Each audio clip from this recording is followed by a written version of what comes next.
How did a short war on a group of remote islands turn into one of the most intense Cold War-era battles, where British, NATO, and even Soviet-designed weapons all faced each other? From frontline rifles to shoulder-fired missiles, this is every weapon that fought in the Falklands War.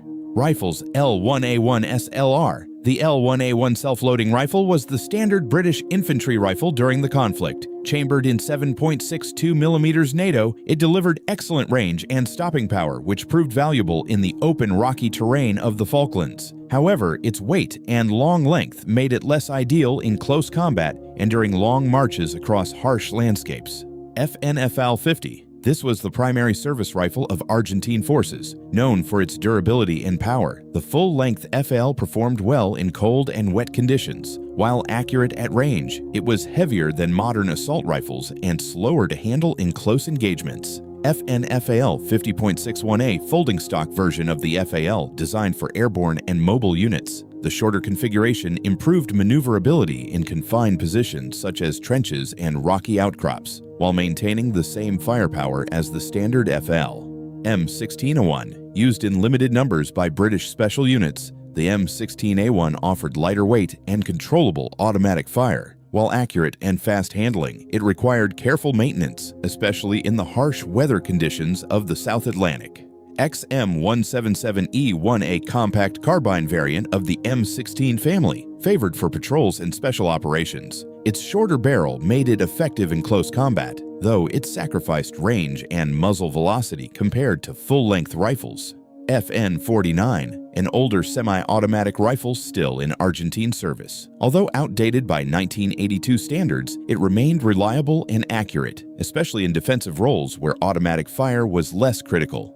L42 AA1A British sniper rifle converted from the Lee Enfield platform. Chambered in 7.62mm, it offered excellent accuracy and reliability, making it effective for overwatch, counter-sniper missions, and long-range engagements. Steyr SSG-69, a modern bolt-action sniper rifle used by Argentine snipers. Known for precision and build quality, it allowed Argentine forces to engage British troops from long distances across open terrain. Remington Model 700, used by British marksmen and snipers, this bolt-action rifle provided consistent accuracy and reliability, supporting reconnaissance and long-range fire missions. Pistols L9A1, Browning high power, the standard British sidearm. With a 13-round magazine and excellent reliability, it was widely trusted by officers and support troops throughout the conflict. FM Browning high power, an Argentine-manufactured version of the same pistol. It performed nearly identically and was one of the most common sidearms carried by Argentine forces. Palmet Molina, an Argentine-produced pistol influenced by earlier European designs. Primarily issued to officers, it served as a secondary weapon rather than a frontline combat tool. M1911, a one still in limited use. This .45 caliber pistol offered strong stopping power, but a lower magazine capacity compared to newer designs. Submachine guns L2A3. Sterling, the standard British submachine gun. Compact, rugged, and reliable, it excelled in close quarters combat, particularly during night operations and defensive fighting. L34A1 Sterling, a suppressed variant used by British Special Forces. Designed for stealth missions, it allowed silent engagements during patrols and raids. PAM-1, an Argentine-produced submachine gun based on the M3 grease gun. Simple in design, it was reliable and easy to maintain, though less refined than British counterparts. PAM-2, an improved version of the PAM-1 featuring minor internal upgrades to improve reliability and handling. Halcon ML-63, a heavier Argentine submachine gun with good controllability during automatic fire, though its weight made it less ideal for long patrols. Machine guns L7A2, GPMG, the backbone of British infantry firepower. Highly reliable and versatile, it was used in both sustained fire and mobile roles, proving crucial in suppressing enemy positions. FN Mag 58, the Argentine version of the same machine gun. Its presence on both sides highlighted its effectiveness and reliability under combat conditions. L4A4 Bren, a modernized version of the classic Bren gun. Known for accuracy and controllability, though limited by smaller magazines compared to belt-fed weapons. FNFAP, an automatic rifle variant of the FAL used by Argentine troops to provide squad-level suppressive fire. Browning M2HBA heavy 50 caliber machine gun used mainly in defensive and anti-aircraft roles, capable of engaging vehicles and low-flying aircraft.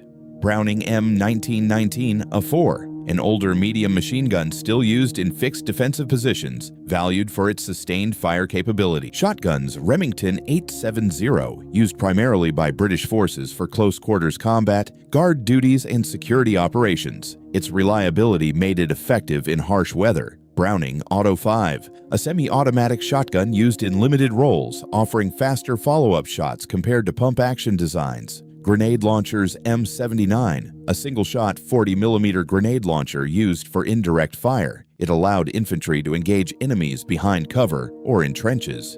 M203, an underbarrel grenade launcher mounted on rifles, giving soldiers immediate access to explosive fire without switching weapons.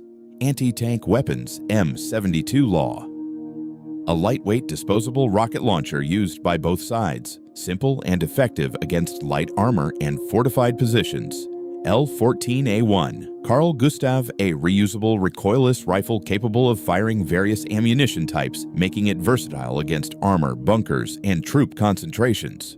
Milan, ATGM, a wire-guided anti-tank missile used effectively by British forces, particularly against hardened positions rather than armored vehicles. M20 Super Bazooka, an older rocket launcher still used by Argentine troops. Despite its age, it remained effective against defensive structures. M67 recoilless rifle provided direct fire support against fortifications and strongpoints. FM model 1968 105mm, a heavy recoilless system used by Argentine forces to deliver powerful direct fire over long distances. Anti-aircraft weapons shorts blowpipe, a British shoulder-fired missile manually guided by the operator. While difficult to use effectively, it represented early portable air defense technology.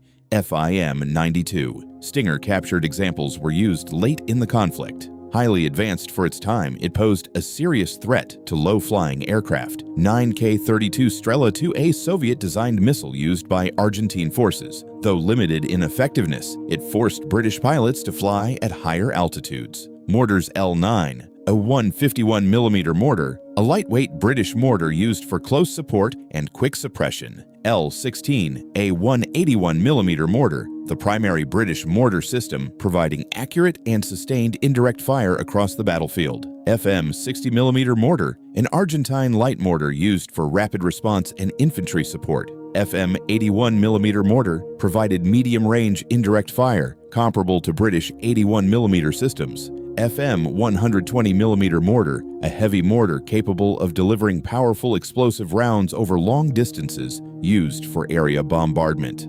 Hand grenades L2A2 grenade, the standard British fragmentation grenade, reliable and effective in defensive and close combat situations. FMK-2 grenade, an Argentine fragmentation grenade widely issued to infantry units. N26 grenade, a defensive grenade with a high fragmentation radius, used mainly from protected positions. MK-2 grenade, the classic pineapple grenade, still in service due to its proven effectiveness. Number 80, white phosphorus grenade, used for smoke, signaling, and marking targets rather than direct anti-personnel use.